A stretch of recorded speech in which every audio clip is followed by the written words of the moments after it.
Assalamualaikum warahmatullahi wabarakatuh. Perkenalkan, nama saya Farhan dengan NIM 22129277 dari seksi 22BB06.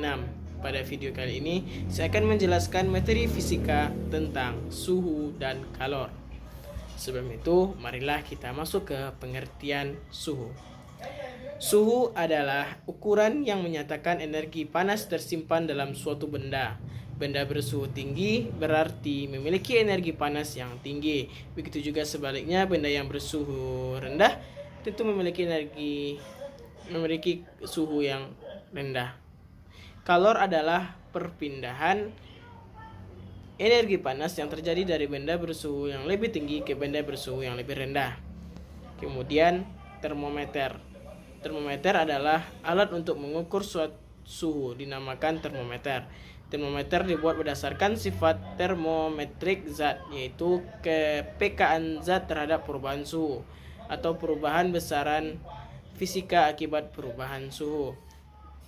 Beberapa contoh perubahan besaran fisika yang dapat digunakan untuk membuat termometer adalah pemuaian zat cair dalam pipa kapiler, perubahan hambatan listrik kawat platina, pemuaian keping bimetal, dan perubahan tekanan gas pada volume tetap. Yang kedua adalah kalor. Pengertian kalor. Pada suatu zat yang panas dan zat dingin bersentuhan, partikel-partikel zat panas bergetar lebih cepat akan bergetar dan membentuk partikel zat yang bersuhu dingin. Hal ini berlangsung terus-menerus hingga membentuk energi kinetik rata-rata yang sama antara partikel zat yang panas dengan partikel zat yang semula dingin. Pada kondisi ini, seperti ini terjadi keseimbangan termal dan suhu kedua zat tersebut. Kemudian ada kalor jenis zat. Jumlah kalor dilambangkan dengan Q yang dibutuhkan untuk menaikkan suatu zat bermassa M dari T1 ke T2 sebanding dengan perubahan suhu atau delta T. Semakin besar kenaikan suhu suatu zat, makin besar pula kalor yang diserapnya. Selain itu, kalor yang diserap juga bergolong kecil, disebut dengan penyusun zat. Secara sistematis dituliskan dengan rumus Q sama dengan M dikali C dikali delta T, di mana Q adalah kalor yang dilepaskan atau diserap, kemudian M adalah massa zatnya, yang C adalah kalor jenis zatnya, dan delta T adalah perubahan suhunya. Kalor jenis zat adalah sifat khas suatu zat yang menunjukkan kemampuannya untuk menyerap kalor. Kalor jenis zat merupakan banyaknya kalor yang diperlukan oleh 1 kilo zat untuk menaikkan suhu sebesar 1 satuan suhu. Kemudian ada kapasitas kalor. Kapasitas kalor adalah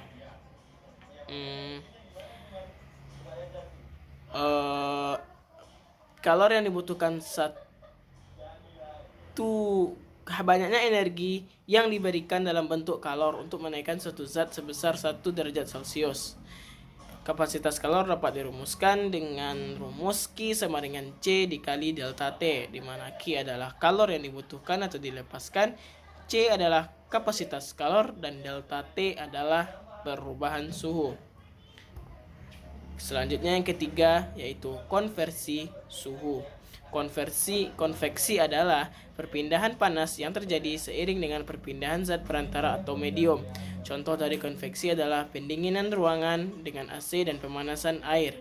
Pada level molekuler, peningkatan suhu akan berpengaruh pada peningkatan volumenya dan juga kerapatan mediumnya. Medium yang lebih renggang akan bergerak ke bawah dan medium yang rapat akan bergerak ke atas.